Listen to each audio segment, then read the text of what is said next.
भारत के पहाड़ी इलाकों में जहां सड़कें पत्थरों में खो जाती हैं और शाम की हवा देवदार की खुशबू में नम होकर तैरती है, वहां एक नाम धीरे धीरे लिया जाता है, गढ़वारा। कहते हैं कि यह गांव प्राचीन है, इतना पुराना कि सूरज ढलते ही यहां इंसान नहीं, कुछ और जाग उठता है। सदियों पहले इस गांव पर एक राजा शासन करता था, क्रूर, निर्दयी और तांत्रिक विद्या में लिप्त। कहते हैं उसने शक्ति पाने के लिए अपने ही प्रजा की बलि दी।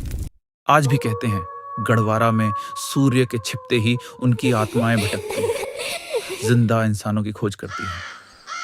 गांव के बारे में बात करने वाले लोग कहते हैं गढ़वारा सिर्फ नाम नहीं, चेतावनी है। पर कोई इसे गंभीरता से नहीं लेता जब तक कोई अनजाने में वहां नहीं पहुंच जाता। राघव भादोन में एक नई जगह खोजने निकला था, पर उससे पता नहीं था आज रात रास्ता सिर्फ उसे देखा। अचानक बाइक खंसी, झटकी और बंद हो गई। मोबाइल में कोई नेटवर्क नहीं, जैसे इस जगह से बाहर दुनिया का रिश्ता ही टूट गया हो। कुछ दूर एक पुरानी पत्थर की तख्ती दिखी जिस पर लिखा था, गढ़वारा 1 किलोमीटर राघव बी के धकेल कर बढ़ रहा था। पर हवा में कोई अजीब सा जिंदा बेचैनपन था, जैसे कोई हर कदम गिन रहा हो। चारों तरफ अंधेरा उतार रहा था और राघव अकेला नहीं लग रहा था। गांव में कदम रखते ही राघव के पैर ठिठक गए। मिट्टी के घर, टूटे दरवाजे, बुझती हुई लालटेनें, लेकिन सबसे डरावनी थी खामोशी। पूरा गांव जैसे सांस रोककर उसे देख रहा हो, और कुछ लोग तो ऐसे घूर रहे थे जैसे किसी जिंदा इंसान को नहीं, किसी आने वाली मौत को देख रहे हों। एक बूढ़ा आदमी सफेद मोतियाबिंद भरी आंखों से उसे देख रहा था। राघव ने कांपते हुए पूछा, बाबा, यहां पानी मिलेगा? बाइक खराब हो गई है। बूढ़ा धीमी टूटी आवाज में बोला, इस वक्त सूरज डूब चुका है बेटा, घर ढूंढ लो, बाहर मत रहना। राघव हक्का बक्का रह गया। क्यों? रात में क्या होता है? बूढ़ा फुसफुसाया, रात में जो चलता है वो रास्ता नहीं पूछता, वो सीधा ले जाता है। राघव घबराकर आगे बढ़ा और एक चाय की टपरी में पहुंचा। वहां एक बूढ़ी औरत बैठी थी। राघव ने पूछा, माई, कुछ खाने को मिलेगा? मैं फंस गया हूं।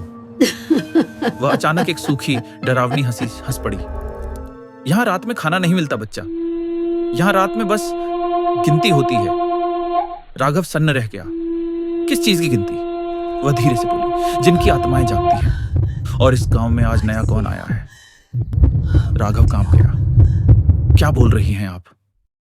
वह बिना पलक झपकाए घूरते हुए बोली, मंदिर की घंटी बजने से पहले किसी छत के नीचे छिप जाना, वरना आज तुम्हारी बारी भी लग जाएगी। अब राघव को एहसास हो चुका था, यह गांव किसी रहस्य से नहीं, किसी खौफ से जिंदा था।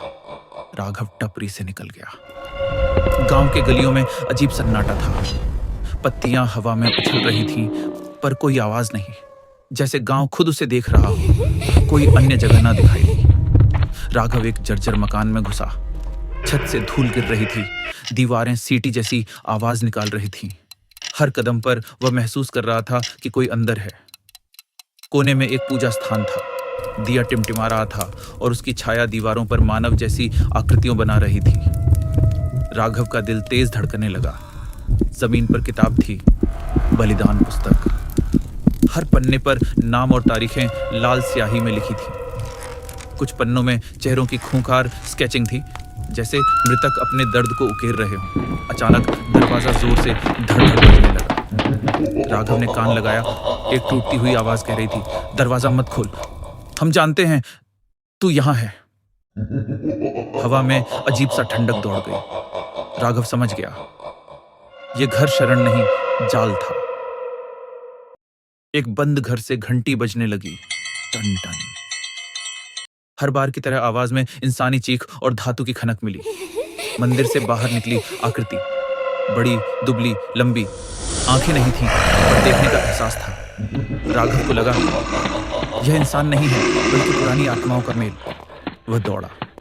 गली गली बंद दरवाजे, चुपचाप खड़े लोग, कोई मदद नहीं कर, क्योंकि सब अपनी बारी टालना चाहते हैं। पीछे से आवाज, खर्र खर्र आकृति दीवारों पर चढ़ रही थी। गुरुत्वाकर्षण का नियम इस पर लागू नहीं था। दीवारों पर चित्र स्पष्ट थे, बलि, खून और राजा का डरावना मुकुट। राघव समझ गया, अब उसकी बारी है। राघव भागते भागते गिर जाता है पीछे से। आवाज, कई 100 साल बाद कोई हमारा शिकार होने आया है। राघव देखता है कि ये आत्मा तो वही तांत्रिक राजा का भेस ले रही है और ये आत्मा राघव की ओर आती है। राघव चीखा, नहीं, छोड़ो मुझे। राजा बोला, बलि नहीं चाहिए, नई देह चाहिए। हमारी आत्माएं अब मुक्त होंगी।